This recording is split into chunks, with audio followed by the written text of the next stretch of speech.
জীবন মানেই নাকি জি বাংলা।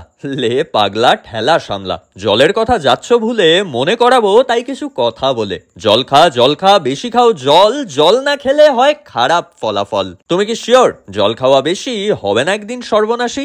জল খাওয়া জরুরি, বেশি করেই খেও, কিন্তু কতটা খাবে সেইটা জানো না কেউ। জল করে রোগমুক্ত, আবর্জনা দেয় সরিয়ে, নার্ভগুলো সতেজ করে, জেল্লা দেয় বাড়িয়ে। জল না খেলে সমস্যা হয় পেচ্ছাপের, জ্বালা যন্ত্রণা, পাথর হয় ভিন্ন মাপের। কিন্তু প্রত্যেকেই কি জল খেতে পারে প্রচুর?